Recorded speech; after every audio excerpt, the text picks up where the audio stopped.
The winning blueprint presents. While you're here, go ahead and sub up.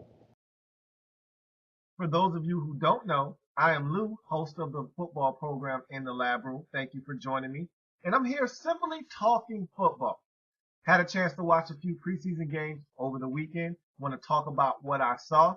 And I'm here to break down the New York Jets and their first preseason game on the road in Detroit at Ford Field against the Detroit Lions.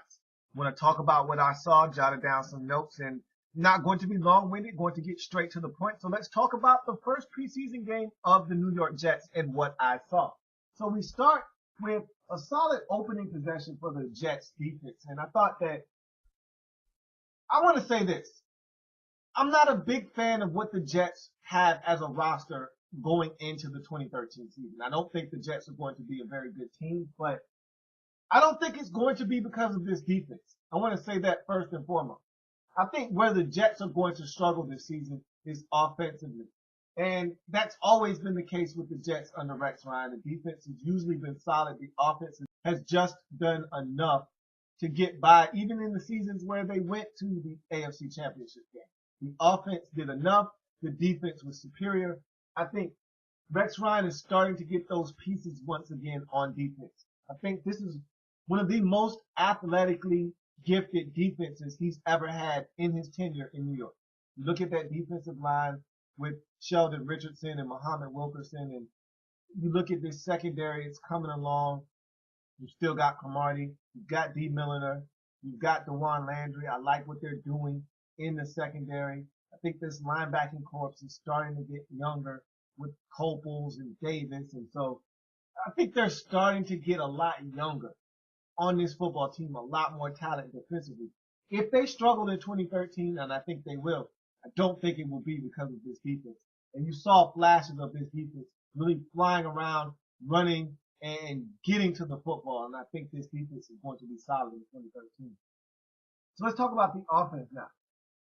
Sanchez completes a pass on his first third down attempt, and you're thinking to yourself, maybe, just maybe, the light bulb will come on, and maybe he'll orchestrate a nice drive, take the team down the field, start to build confidence, take a stranglehold of this quarterback position, and finally show everyone what they've been waiting for from Mark Sanchez since he was drafted, since the Jets moved up in the draft to select him.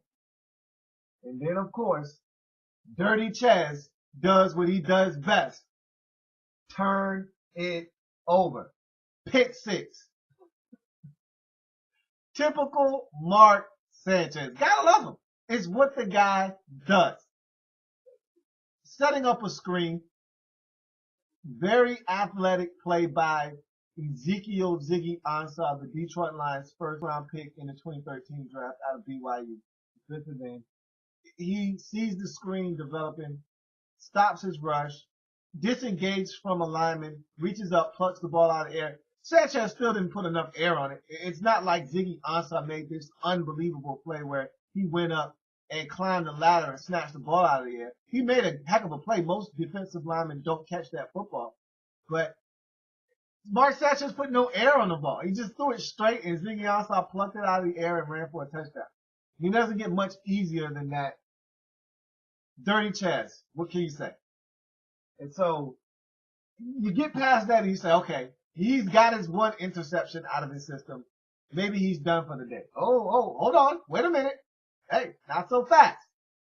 Sanchez almost throws another pick on another screen, mind you. This time to Kellen Winslow Jr. on a screen out in the flats. And if not for Kellen Winslow quickly switching from offensive player to defensive player and really mollywopping Glover Quinn, that's another pick. And who knows if this guy doesn't just pluck it out of the air and go for six again. I mean, it is very conceivable that that could have happened if Kellen Winslow doesn't have the presence of mind to go and hit Glover Quinn and dislodge the football. So, yeah. I just love Mark Sanchez. There's always something to talk about there. So now we go back to the defensive side of the football, and this is why I think this defense is going to be really solid. D. Milner, step for step, on a knockaway in the end zone. One of the faster receivers for the Lions was in the end zone, and D. Milliner was in zone coverage. He dropped back, turned the hips, ran, and knocked the football down, looking for the ball the entire way. And that's what I love about D. Milliner. He's looking for the football. Can't make a play on the ball if you don't know where it is. He was looking, he located it, knocked it away. He's going to be a nice player for the Jets in this 2013 season and beyond. You look at Kellen Winslow Jr., big catch and run, totaling 24 yards. He's going to be a nice acquisition to this team. Nice to get a piece like Kellen Winslow Jr. off the street. And I've talked about this already with the What's New In segment when I talked about the Jets. This guy can play football. His mouth is what gets him in trouble and why people don't want him on the roster. Not because he's not productive. He's a guy that catches the football, makes plays, can catch footballs in volume. He's had at least over 70 catches twice in his career, if not more. And so he can get it done. It's just a simple matter of this guy not knowing when to shut his trap. And if he can just stop talking and play football, he's going to make some plays for this Jets offense. I like this acquisition, and he fits on this Jets team. He talks a lot. The head coach talks a lot. It's a match made in heaven. So I think Kellen Winslow Jr. is going to help you. He's going to be probably one of those lone bright spots out there. Unless a guy like San Antonio Holmes can come back and emerge as a star receiver and Stephen Hill can start to develop. And Jeremy Curley fits into his slot and continues to do what he does, and Clyde Gates can help you. I don't really know about this offense. I've got questions, but I think Kellen Winslow at least has one of the answers on this offense. You look at Bilal Powell. I think he's lost a lot of weight. He looks really, really good. And I think he's moving around extremely well right now. I really like what Bilal Powell has done in this offseason. He shedded about a good 15 to 20 pounds, it looks like. He's running around a lot more quicker, making more subtle moves. I like what he's bringing to the table. At first, I thought this guy was just one of those big, burly backs that wasn't going to do much. More in the mold of a Sean Green. He lost some weight, and now I think he can really help this team out of the backfield. Really like what Bilal Powell did over this offseason. Nice bounce back drive from Mark Sanchez as he orchestrates the touchdown drive. Look, he could have easily hung his head, and had he been at home, it could have been a different situation because he would have been booed heavily. After the pick six, and then he almost threw another pick, he would have really gotten the business at home. Luckily enough for him, in Detroit, didn't have to deal with that stuff off the field, and so he was able to clear his mind, go back on the field, and make something happen. He orchestrated a beautiful drive. He connected with Jeremy Curley a couple of times, hit Clyde Gates. He ran the football, and then he hit tight end Jeff Cumberland for a open touchdown for about 23 yards or so, streaking down the seam. And it was a great throw, hit him in stride, touchdown. So nice way for Sanchez to wrap up his day after a very tumultuous start. But again, the inconsistency is what kills you with Mark Sanchez. And this game was full of inconsistencies for Mark Sanchez. So go from there to the defensive side of football again. And Muhammad Wilkerson and Sheldon Richardson combined on a sack on quarterback Sean Hill. And this is what you're looking for if you're the Jets. Guys getting pressure on the quarterback. Over the last 2 or 3 seasons, you haven't generated enough pass rush. And it's nice to see guys on the defensive line, mind you, getting pressure on the quarterback. And these are 2 of your better defensive players on this defensive line, on this defense as a whole. And they're going to be dangerous for some teams to block around this league. And I look for these 2 to be young, budding stars for many years to come for the New York Jets.